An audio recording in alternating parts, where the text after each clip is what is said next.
Hello everyone, welcome to this first episode of the Coffee Conversation series at the Paris Peace Forum. I'm very happy to be here today with Justin Vaïsse, Director General of the Paris Peace Forum. Welcome. Hi, Sarah. Thank you for taking the time to be here. So this new edition of the Paris Peace Forum has a lot to discuss, it has a lot to treat. Let's talk about general learns and general lines in multilateralism. This year has been a very challenging one for multilateralism, to say the least. There's been a lot of transformation, there's been a lot of updates.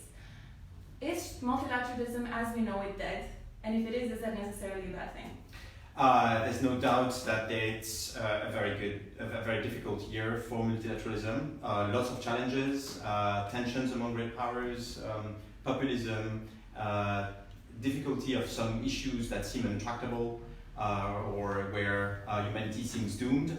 And there's no doubt also that if current institutions were to disappear, the UN, the IMF, but also the WTO and others, it would be extremely hard to recreate them. Indeed, it's probable that we would not be in a position to recreate these multilateral institutions given the geopolitical context that we live in. And so it's all the more reason to mobilize around collective action, being able to work beyond borders, because we know that many of the problems we face indeed go beyond borders and so necessitate one form or the other of international cooperation. And so that's what the Paris Peace Forum set out to do in 2018, and we now have the second edition of the forum trying to sort of support these multilateral institutions, but also push them towards reform, to deliver more, to be more representative of the diversity and the new faces, I would say, of this world, but also I would say to complement existing multilateral institutions with other forums and other formats. And that's really what the Paris Peace Forum can bring to that question of multilateralism. It's putting around the table other actors that we know are necessary to tackle problems in health, in internet governance, in migration, in all of these issues where states remain at the center, and so traditional multilateral institutions remain at the center, but they can be usefully complemented by this, what we call multi-stakeholder participation, that really can provide norms, mechanisms, modes of conciliation, organization, what we call more of global governance. I don't like the term very much, to be honest, but that's really what it describes. It's a broad term, but indeed it would mean that it would be a moment to really reflect back and then take a good look at what is to come after November. But one of the main issues that inevitably comes across, not just in global governance and multilateralism today, but finance across every sector, is this question of climate change, actually climate crisis. The urgency and the sense of doom, as you said it, is omnipresent. Now we have a spectrum of reactions and of approaches to the climate crisis, from absolute denial to absolute anxiety about the climate crisis. Where would you say on the spectrum does the Paris Peace Forum stand?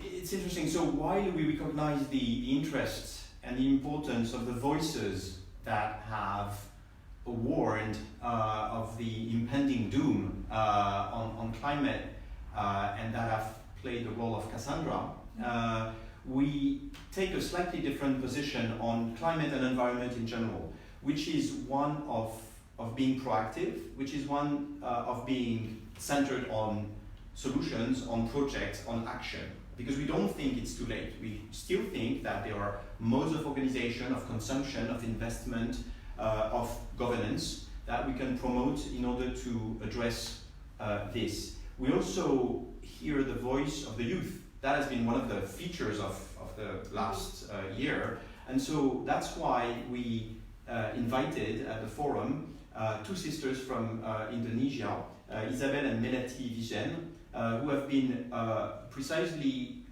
doing work on, especially on the environment and climate, but more specifically on the issue of plastic, which we know has been prominent. And although very young, they have mobilized to work in Indonesia to try to get rid of plastic bags, and so they will be one of the invitees of the forum. So the attitude we take is really action-oriented. We think the situation is very severe. We think also there are many things that we can do at the political level, in a multi-stakeholder setting, that is to say by associating private companies with foundations, with NGOs, with states, with local governments. Local governments have been prominent in last year's edition, and they will be also in this year's edition. For example, from India, we have several states that have solutions that we have featured either on biodiversity or on climate that can really give an answer. And so what we want to do is bring our part to the collective work done by the Climate Summit of the Secretary General of the UN, that will be in September, and also, of course, the COP system and others. One issue we will pay particular attention to this year is more related to biodiversity. Probably many of you have heard about the report of last May, a warning that 1 million species were facing extinction, a UN report. And so biodiversity is key. In particular, we really want to create momentum towards, we want to help traditional multilateralism. Traditional multilateralism will be embodied by the COP15 of biodiversity, so a big UN framework meeting, which will be in China in 2020, so a year from now. But what we want to do at the Paris Peace Forum is try to start building coalitions around the Chinese negotiating team, so that we get better results a year after that in Kunming. That's also one way that the Paris Peace Forum can help. And it's interesting because you touched on a lot of important points there that also a lot of the projects that we'll be presenting at the forum this year will be touching upon. So it will be interesting to see how all of these voices will mix together in the same space.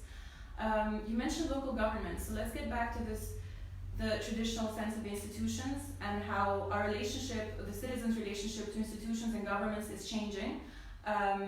We are in the midst of trends of rising populism and significant polarization. What do you think are some of the main trends that we're looking at, and what should we be hopeful about or worried about most? So you know that the forum really is about projects and initiatives, pushing forward these projects and initiatives. It's also about reaffirming the importance of collective action, going beyond borders.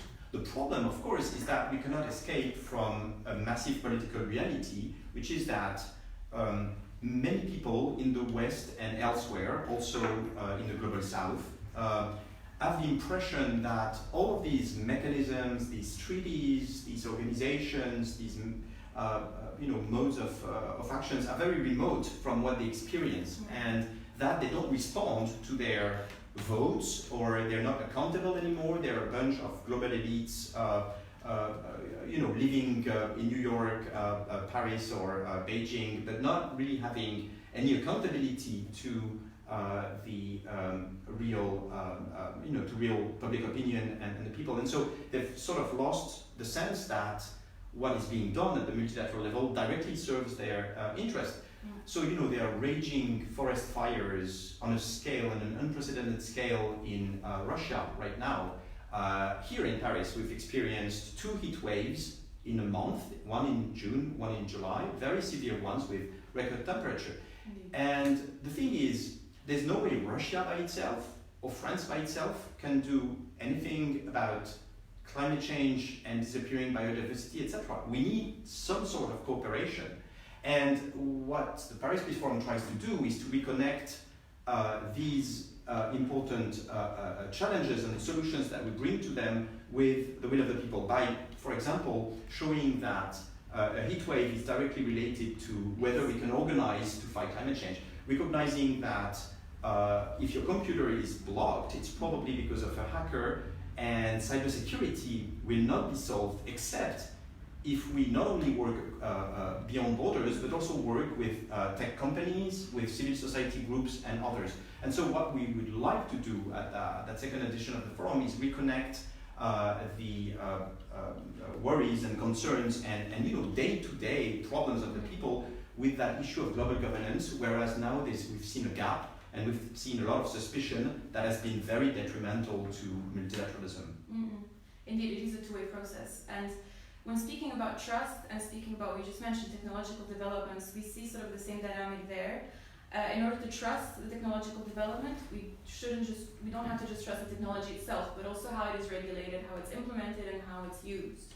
So within this dynamic and in this light of that you just put in, how do we ensure that we gain the benefits of these technological developments without necessarily falling into the dangers or the traps that they have to present in this political atmosphere that we have today? Yeah, no, exactly, and that's a big question. Let's take digital, which is a main area of action of the Paris Peace Forum. So we've seen this fantastic rise of all things digital since the 1980s or 1990s, which has brought fantastic things for humanity, but we also know that it has brought hackers and loss of privacy and fostered radicalization or hatred online, etc. So we have a lot of what we call negative externalities of these great developments, and these ones are inherently international. There's no way you can fully regulate, except if you insulate your country absolutely from any interference and you block yourself from the internet. But apart from a few countries, from North Korea, to some extent China, but it doesn't fully work. There are still things going through, so we need to work together. The problem is global governance has not been very good at tackling that. For example, there are no agreed UN texts on cybersecurity. And so one thing we did at the first edition of the Paris Peace Forum was to have a text on cybersecurity that now more than 66 states around the world, from Singapore to the EU states and many others, and more than 400 companies, from Google and Microsoft to Kaspersky and Siemens and many others, have signed, giving a list of obligations. So, of course, it's not as good as a UN treaty, a traditional UN treaty, but it's starting to provide rules and put pressure on the non-signatories of that text, and so it does provide a dose of certainty, a dose of norms, which are useful to tackle that question of cyber insecurity. For the second edition this year, we'll be focusing on a couple of issues, including the issue of the governance of AI, of artificial intelligence, and also the issue of the regulation of harmful content on the internet. There are various initiatives that we will either follow up on or that we will present.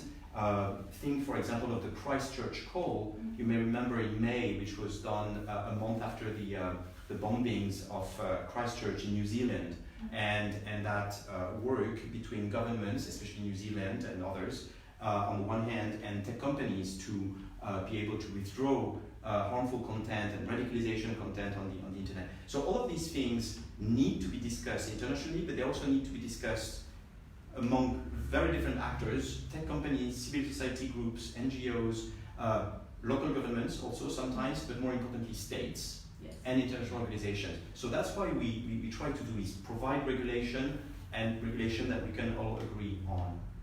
And a framework that it can all rest on. Exactly. Even though there still are big differences and disputes among countries and actors, but meetings like this one with concrete texts, with concrete projects can help. Indeed. I'd like to take you now to a different direction. We have this interesting dichotomy that is the end of the world versus the end of a month. It's a tight paradigm, and at the heart of it stands the issue of social inequality. How did we get to this dichotomy, and what can the Paris Peace Forum offer to redeem it or to resolve it to a certain extent? So here again, it's like the issue of sovereignty and the feeling that the people have that international organizations, global mechanisms are very remote from them, they're not accountable, they're not democratic, etc. And so they tend to reject that because it's not directly related to their experience, whereas it performs a very important task for them. Here it's slightly different, and I would say you almost have two levels of that question. One level is among countries. Who should bear the cost of reducing CO2 emissions? And that's the big question we've had for 30 years in the framework of the COP, and especially at the COP21 in Paris a few years back. How do we share the burden between countries from the West and the North, which have emitted a lot during the Industrial Revolution and since then, and countries that are still in the early phase of their development, or that have their development before them. So it's a question of I would say, international repartition and sustainability of that issue of climate.